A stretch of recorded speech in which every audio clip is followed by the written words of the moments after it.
Quando nós falamos em sagrado, é comum nós pensarmos imediatamente em religião, em culto, em Deus, divindades. Mas o sentido originário da palavra sagrado é bem mais profundo e, digamos, inquietante. O termo sagrado ele deriva do latim sacrum. Este sacrum vem de uma raiz indo-europeia sacer, sacer. E é justamente daí que surge a figura do homo sacer, ou homo sacer.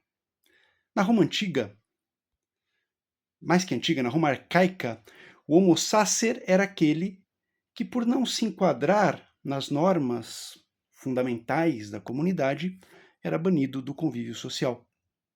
E esse banimento se dava por meio de um instituto, digamos até jurídico, chamado interditio aqua et ignis, ou seja, a interdição, o banimento da água e do fogo, o banimento daquilo que tornava possível a vida em comunidade.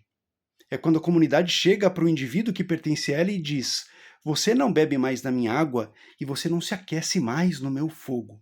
Ou seja, você está por si. Então, a partir desse momento, o indivíduo se transformava em homo sacer, ou homo sacer. Era retirada dele a proteção da lei daquele local. Ninguém podia sacrificá-lo de um modo ritual, mas também ele era tratado como um animal, como um lupus, como um lobo. Qualquer um poderia matá-lo como pode matar um lobo. Então ele existe, o homo sacer, fora da ordem jurídica, fora da ordem normativa daquela sociedade totêmica inicial, aquela sociedade primitiva. De modo que o Homo sacer então vivia à margem da sociedade, separado, excluído, isolado. E é aqui, exatamente aqui, que começa a inversão conceitual que quase ninguém percebe.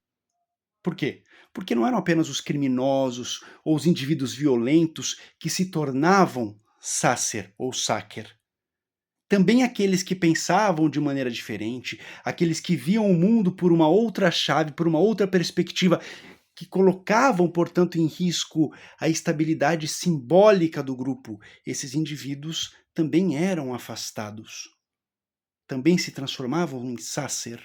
Isso porque as sociedades humanas, se nós analisarmos bem, desde o princípio, se não forem filosóficas, elas não se organizam em torno da verdade, da busca da razão, em torno da coerência lógica.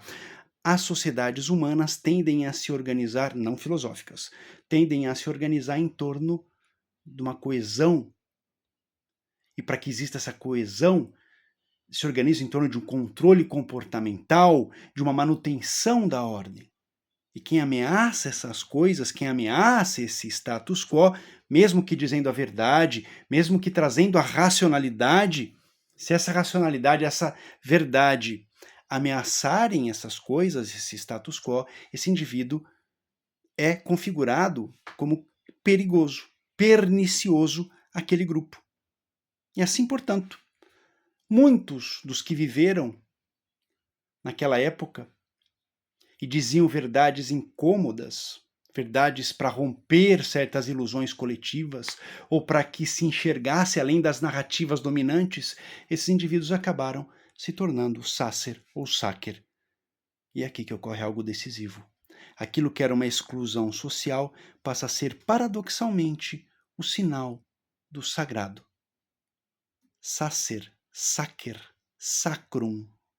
Quanto mais alguém se aprofunda na busca da verdade, quanto mais alguém recusa o conforto das mentiras que são compartilhadas em grupo, quanto mais alguém vê com clareza aquilo que o grupo prefere não ver, escolhe não olhar para, mais essa pessoa se afasta, mais essa pessoa se isola, mais essa pessoa se torna sacer, sacer, sagrada. O sagrado, portanto, não nasce de um aplauso coletivo. O sagrado nasce do afastamento que é inevitável. A própria palavra sacer, sacer, sagrado, é uma palavra que denota afastamento.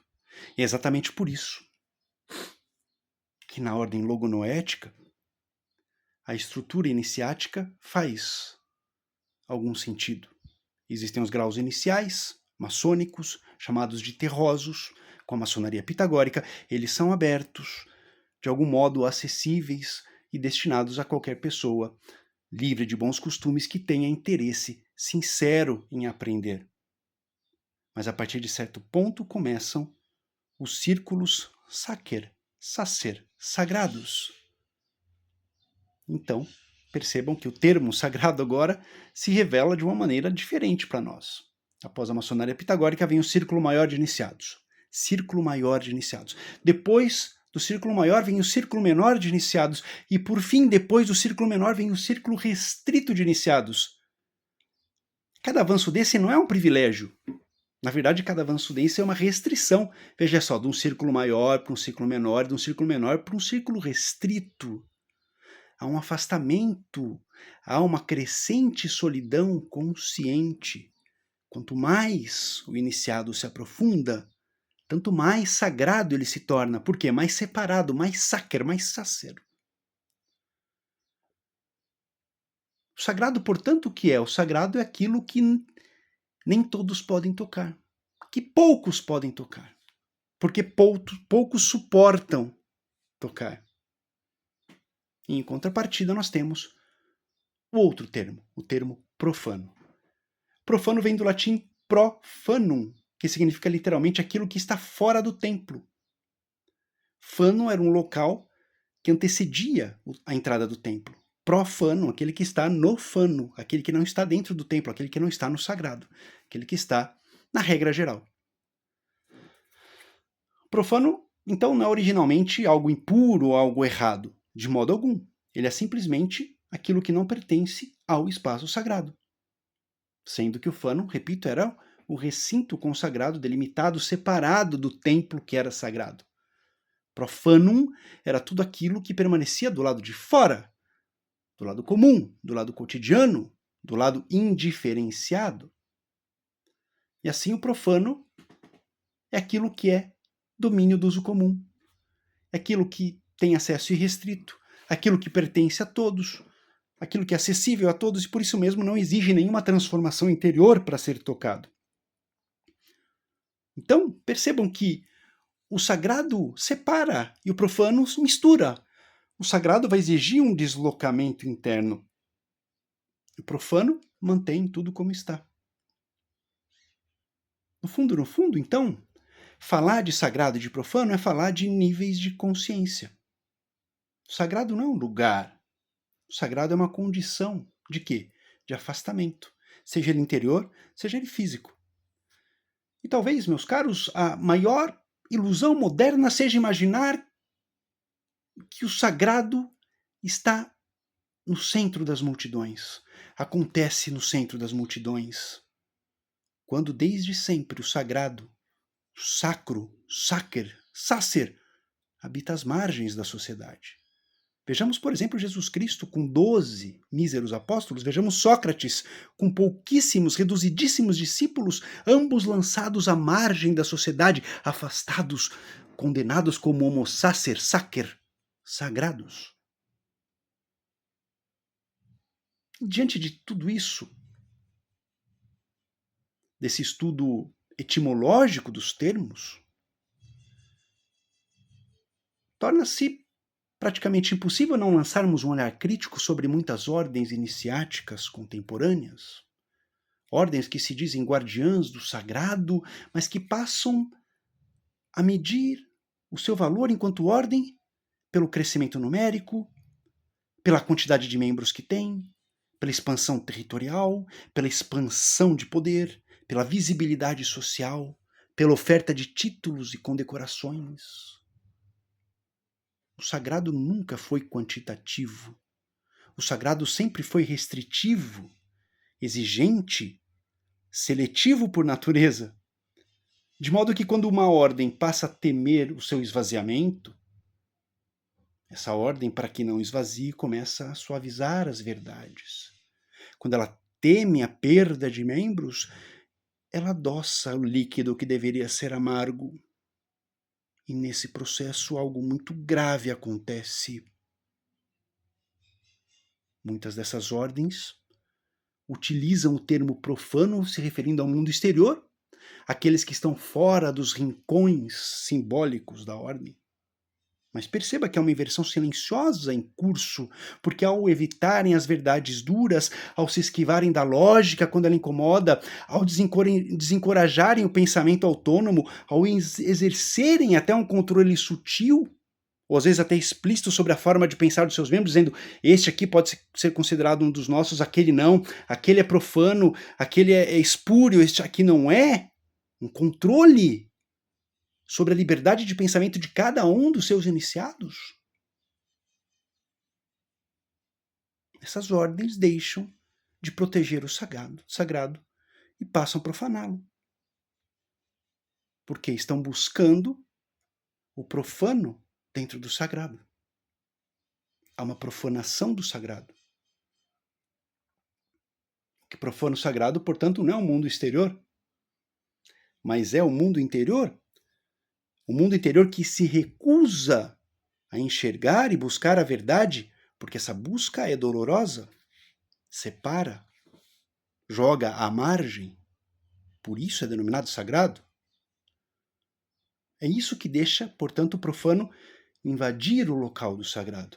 E quando isso acontece, quando essa invasão acontece, recomendo o filme Invasões Bárbaras, por exemplo. O 2, o 1 eu não assisti, o 2 é muito bom. Quando essa invasão bárbara acontece, não existe mais sagrado, só existe o profano. Quando isso acontece, o verdadeiro profano não está mais fora do templo. Ele se instala dentro.